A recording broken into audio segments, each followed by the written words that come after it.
500 years ago, in Mournhold City of Gems, there lived a blind widow and her only child, a tall, strapping young man. He was a miner. Is this the real Barenziah? Yeah. He was a miner, as was his father before him, a common laborer in the mines of the Lord of Mournhold, for his ability in magicka was small. The work was honorable but paid poorly. His mother made and sold cranberry cakes at the city market to help eke out their living. Interesting word. They did well enough, she said. They had enough to fill their bellies. No one could wear more than one suit of clothing at a time, and the roof leaked only when it rained. But Symmachus would have liked more. He hoped for a lucky strike at the mines, which would garner him a large bonus. In his free hours he enjoyed hoisting a mug of ale in the tavern with his friends and gambling with them at cards. He also drew the eyes and sighs of more than one pretty elven lass, although none held his interest for long. He was a typical young dark elf of peasant descent, remarkable only for his size. It was rumored that he had a bit of Nordic blood in him. In Symmachus' 30th year, there was great rejoicing in Mournhold. A girl child had been born to the lord and lady. A queen, the people sang. A queen is born to us. For among the people of Mournhold, the birth of an heiress is a sure sign of future peace and prosperity. This all, by the way, takes place in Morrowind, which is the province to the east of Skyrim and the home of the Dark Elves. So all these are Dark Elves. When the time came round for the royal child's rite of naming, the mines were closed and Symmachus dashed home to bathe and dress in his best. I'll rush straight home and tell you all about it, he promised his mother, who would not be able to attend. She had been ailing, and besides there would be a great crush of people, as all Mournhold turned out to be a part of the blessed event, and being blind she would be unable to see anything anyway. My son, she said, afore you go, fetch me a priest or a healer, else I may pass from the mortal plane ere you return. Symmachus crossed to her pallet at once and noted anxiously that her forehead was very hot and her breathing shallow. He pried loose a slat of the wooden floor under which their small board of savings was kept. There wasn't nearly enough to pay a priest for healing. He would have to give what they had and owe the rest. Symmachus snatched up his cloak and hurried away. The streets were full of folk hurrying to the sacred grove, but the temples were locked and barred. Closed for the ceremony, read all the signs. Symmachus elbowed his way through the mob and managed to overtake a brown-robed priest. After the rite, brother, the priest said. If you have gold, I shall gladly attend to your mother. My lord has bidden all clerics attend, and I, for one, have no wish to offend him. My mother's desperately ill, Symmachus pled. Surely my lord will not miss one lowly priest. True, but the archcanon will, the priest said nervously, tearing his rope loose from Symmachus' desperate grip and vanishing into the crowd. Symmachus tried other priests and even a few mages, but with no better result. Armored guards marched through the street and pushed him aside with their lances, and Symmachus realized that the royal procession was approaching. As the carriage bearing the city's rulers drew abreast, Symmachus rushed out from the crowd and shouted, my lord, my mother's dying. I forbid her to do so on this glorious night, the lord shouted, laughing and scattering coin into the throng. Symmachus was close enough to smell wine on the royal breath. On the other side of the carriage, his lady clutched the babe to her breast and stared slit-eyed at Symmachus. Her nostrils flared in disdain. Guards, she cried, remove this oaf. Rough hands seized Symmachus. He was beaten and left dazed by the side of the road. Symmachus, head aching, followed in the wake of the crowd and witnessed the rite of naming from the top of a hill. He could see the brown-robed clerics and blue-robed mages gathered near the high-born folk far below. Barenziah. The name came dimly to Symmachus' ears as the high priest lifted the swaddled babe and proffered her to the twin moons on either side of the horizon. I don't know if you noticed, up in the air of Skyrim, there are always two moons. The Master and Secunda, which is very important to the Khajiit, which is the race that we play as, because depending on like if the Master is rising or the Secunda is waning, it depends like which stages these moons are at, it depends what kind of Khajiit is born, you know. And the Khajiit that we are, the most basic kind of Khajiit, is when I think Maser is at its fullest and Secunda is waning. Just an interesting point of lore. Joan rising, Jode setting. So the Maser and Secunda are actually Khajiitian names for the two moons. So just like in different cultures on Earth, in real life, you would have different names for the moons and different kind of mythology surrounding it. You would have different kinds of mythology depending on the culture in Skyrim and Tamriel as well, which is quite interesting. So the way the Dark Elves are calling it is actually Joan and Jode. Behold the Lady Barenziah, born to the land of Mournhold. Grant her thy blessing and thy counsel, ye kind gods, that she may ever rule well over Mournhold, its ken and its weal, its kith and its ilk. Bless her, all the people intoned, along with their lord and lady, hands appraised. Only Simicus stood silent, head bowed, knowing in his heart that his dear mother was gone. And in silence he swore a mighty oath that he should be his lord's bane, and in vengeance for his mother's needless death, the child Barenziah he should have for his own bride, and that his mother's grandchildren should be born to rule over Mournhold. After the ceremony, he watched impassively as the royal procession returned to the palace. He saw the priest to whom he'd first spoken. The man came gladly enough now in return for the gold Simicus had, and a promise of more afterward. They found his mother dead.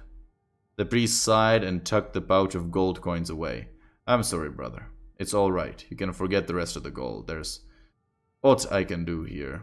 Likely. Give me back my money, Simicus snarled. You've done naught to earn it.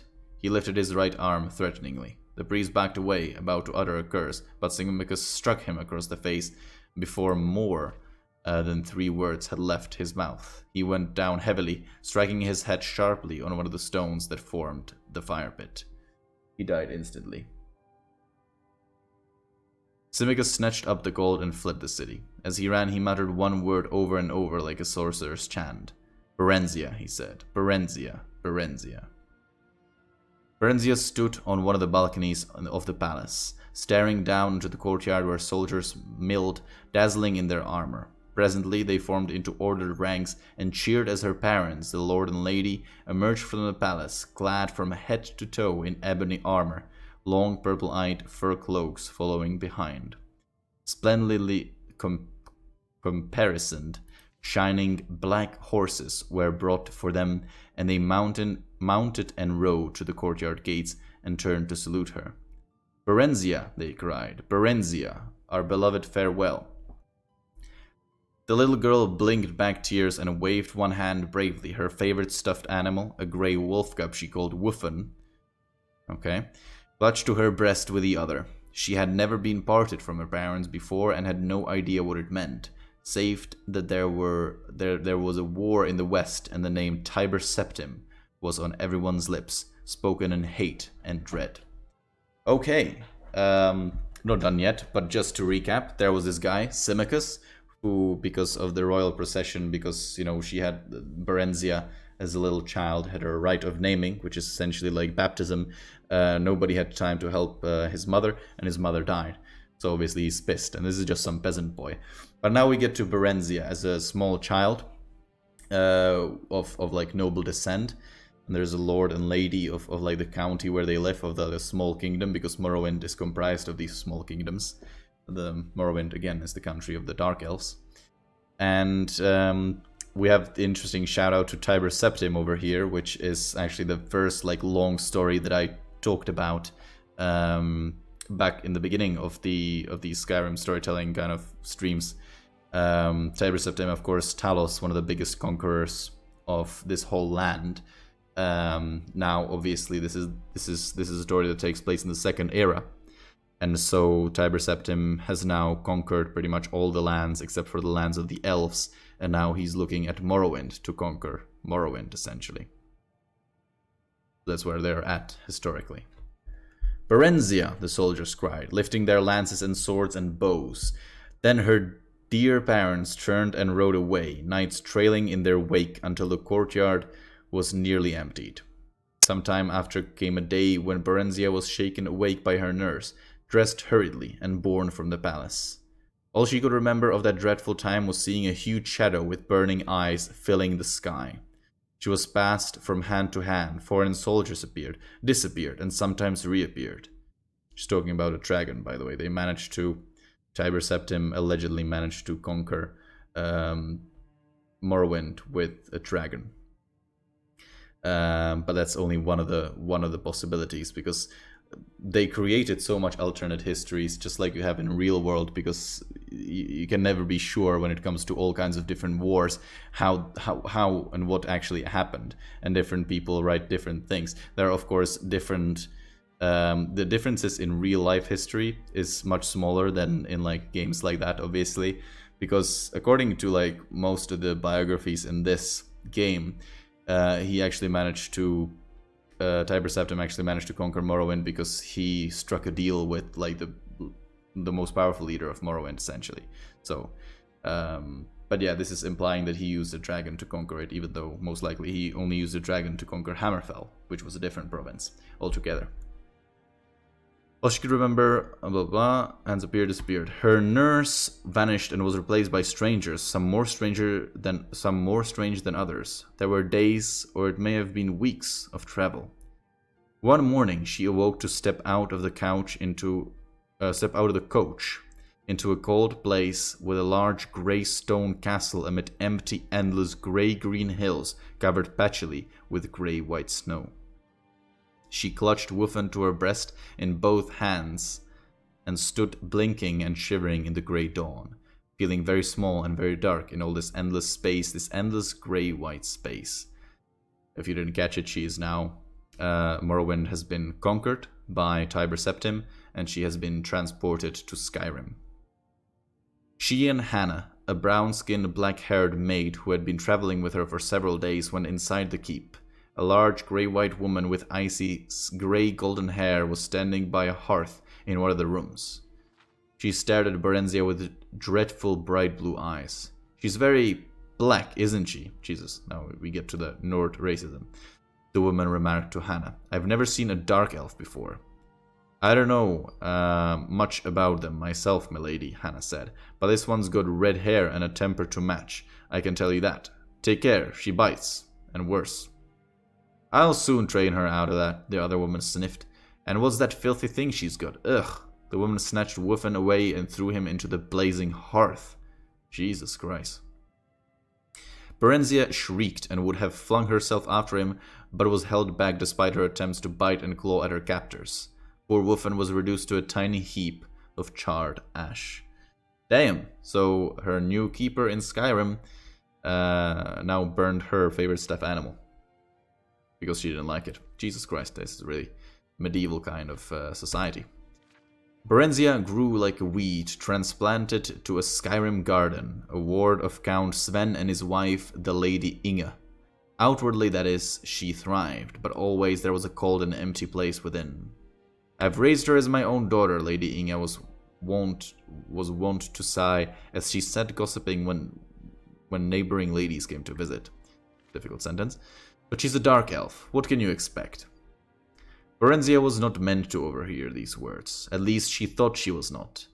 Her hearing was keener than that of her Nordic hosts. Other, less desirable dark elven traits evidently included pilfering, lying, and a little misplaced magic, just a small fire spell here and a little levitation spell there. And as she grew older, a keen interest in boys and men who could provide very pleasant sensations, and to her astonishment, gifts as well. Ooh, we're getting spicy.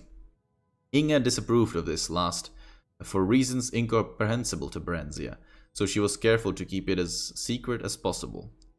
She's wonderful with the children, Inge added, referring to her 5 sons, all younger than Barenziah. I don't think she'd ever let them come to harm. A tutor had been hired when Johnny was 6 and Barenziah 8, and they took their lessons together. She would have liked to train in arms as well, but the very idea scandalized Count Sven and Lady Inge. So Barenziah was given a small bow and allowed to play at target shooting with the boys.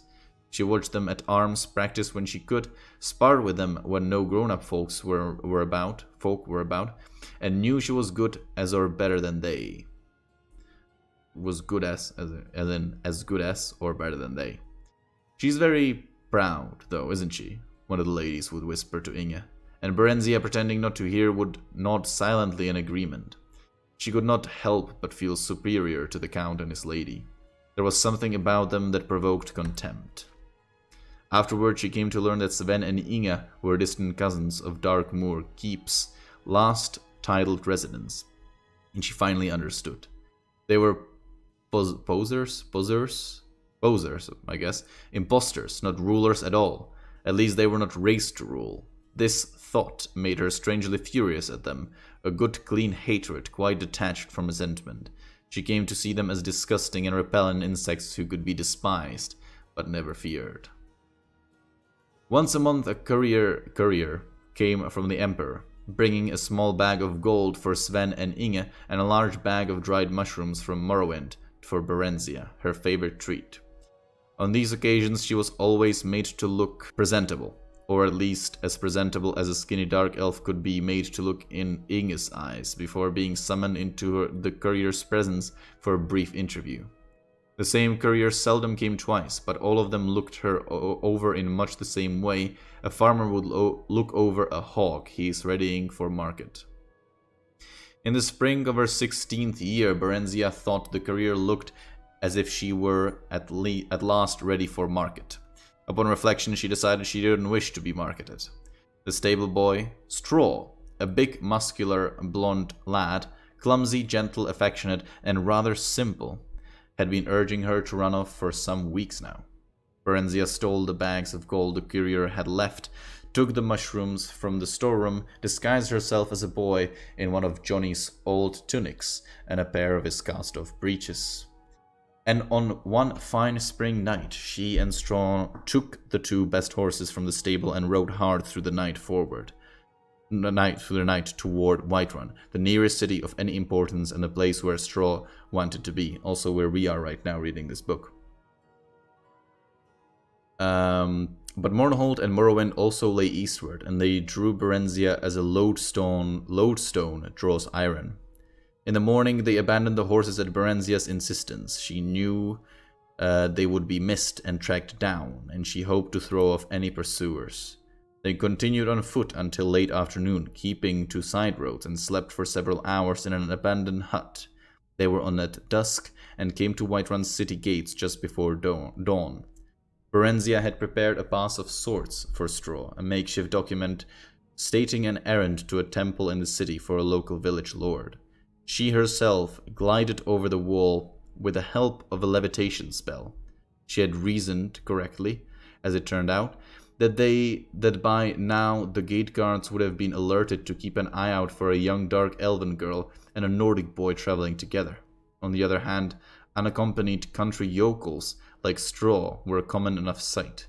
Alone and with papers, it was unlikely that he would draw attention. Papers? Interesting. Some form of documentation in ancient Skyrim. Her simple plan went smoothly. She met Straw at the temple, which was not far from the gate. She had been to Whiterun on a few previous occasions. Straw, however, had never been more than a few miles from Sven's estate, which was his birthplace. Together, they made their way to a run-down inn in the proper quarters of Whiterun, gloved, cloaked, and hooded against the morning chill. Barenziah's dark skin and red eyes were not apparent, and no one paid any heed to them. They entered the inn separately. Straw paid the innkeeper for a single cubicle, an immense meal, and 2 jugs of ale. Barenziah sneaked in a few times later.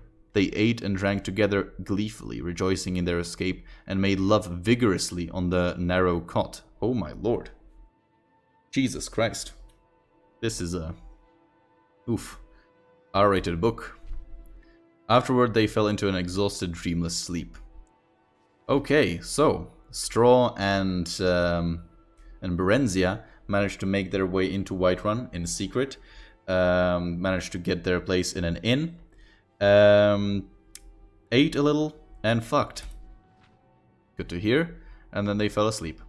They stayed for a week at Whiterun. Straw earned a bit of money running errands, and Barenziah burgled a few houses at night. She continued to dress as a boy. She cut her hair short and dyed her flame-red tresses jet black to further the disguise, and kept out of sight as much as possible. There were few dark elves in Whiterun. One day Straw got them work as temporary guards for a merchant caravan traveling east. The one-armed sergeant looked her over dubiously. "Heh," he chuckled. "Dark elf, ain't ya? Like setting a wolf to guard the sheep. That is. Still, I need arms, and we ain't going near enough Morrowind so's ye can betray us to ye folk. Our homegrown bandits would as fain cut your throat as mine." I was trying to do some Scottish accent or some shit, I don't know. The sergeant turned to give Straw an appraising look. Then he spun back abruptly towards Barenziah, whipping out his short sword, but she had her dagger out in the twinkling of an eye and was in a defensive stance. Straw drew his own knife and circled around to the man's rear. The sergeant dropped his blade and chuckled again. "Not bad, kids, not bad. How are you with your bow, Dark Elf?" Barenziah demonstrated her prowess briefly. "Aye, not bad at all. And ye'll be keen of eye by night, boy, and of hearing tall times. A trusty Dark Elf makes as good a fighting man as any could ask for. I know. I served under Symmachus, hisself, afore I lost this arm and got invalided outer the Emperor's army. Okay. We could betray them. I know folk who'd pay well," Straw said later, as they bedded down for their last night at their ramshackle lodge. "Or rob them ourselves. They're very rich, those merchants are, Barry." Barenziah laughed. "Whatever would we do with so much money? And besides, we need their protection for traveling quite as much as that they need ours. We could buy a little farm, you and me, Barry, and settle down all nice like." Peasant, Barenziah thought scornfully. Oh my lord. Straw was a peasant and harbored nothing but peasant dreams. But all she said was, "Not here, Straw. We're too close to Darkmoor still. We'll have other chances farther east." The caravan went only as far east as Sungard. The Emperor Tiber Septim I had done much in the way of building relatively safe and regularly patrolled highways. But the tolls were steep, and this particular caravan kept to the side roads as much as possible to avoid them. This exposed them to the hazards of wayside robbers, both human and orcish, and roving brigand bands of various races, but such were the perils of trade and profit. They ensued two such encounters before reaching Sungard, an ambush which Barenziah's keen ears warned them of in plenty of time for them to circle around and surprise the lurkers, and a night attack by a mixed band of Khajiit, that's what we are, humans, and wood elves, my favorite race actually. The latter were a skilled band, and even Barenziah did not hear them sneaking up in the time to give much warning. This time the fighting was fierce. The attackers were driven off, but two of the caravan's other guards were slain, and Straw got a nasty cut on his thigh before he and Barenziah managed to gash his Khajiit assailant's throat. Barenziah rather enjoyed the life. The garrulous sergeant had taken a liking to her, and she spent most of her evenings sitting around the campfire listening to his tales of campaigning in Morrowind with Tiber Septim and General Symmachus. Interesting name, we already heard that. This Symmachus had been made general after Mournhold fell, the sergeant said. He's a fine soldier, boy, Symmachus is, but there was more in soldiery involved in that Morrowind business, if you take my meaning. Ooh, interesting. But well, you know, all about that, I expect. No, I don't remember, Barenziah said, trying to sound nonchalant. I've lived most of my life in Skyrim. My mother married a Skyrim man. They're both dead, though. Tell me, what happened to the Lord and Lady of Mournhold? The sergeant shrugged. I never heard. Dead, I expect. It was a lot of fighting. Before the armistice got signed, it's pretty quiet now. Maybe too quiet, like a calm before a storm. Say, boy, you going back there? Maybe, Barenziah said. The truth was that she was drawn irresistibly to Morrowind and Mournhold, like a moth to a burning house. Okay. Straw sensed it and was unhappy about it. He was unhappy anyway, since they could not bet together, as she was supposed to be a boy. Barenziah rather missed it too, but not as much as Straw did, seemingly. Interesting anecdote, but one of the like really progressive things about Skyrim, even though it's modeled after like a medieval kind of society, is that it's like super easy. Like when you can get married in this game, and you can get married to women just as much as men very easily. So, and I'm pretty sure this was in Oblivion as well. I'm actually not sure about that. I don't want to lie, but it's definitely in this game. So like, gay relationships are completely accepted, and there are people that are overtly gay, like characters that are overtly gay in this game. So it's kind of interesting that in this book, you know, they can't bed together even though they're pretending to be a boy. I mean, just tell them that you're gay. Obviously, not an issue in this land at all. Yeah, like there is no like homophobia or anything like that anywhere in any books or any lore, which is good. The sergeant wanted them to sign on for the return trip, but gave them a bonus nonetheless when they turned the offer down and parchments of recommendation. Straw wanted to settle down permanently near Sungard, but Barenziah insisted on continuing their travels east. "I'm the Queen of Mournhold by rights," she said, unsure whether it was true, or was it just a daydream she had made up as a lost, bewildered child. "I want to go home. I need to go home." That, at least, was true. After a few weeks, they managed to get places in another caravan heading east. By early winter, they were at Riften and nearing the Morrowind border. But the weather had grown severe as the days passed, and they were told no merchant caravans would be setting forth till mid-spring. Barenziah stood on top of the city walls and stared across the Deed Gorge that separated Riften from the snow-clad mountain wall guarding Morrowind beyond.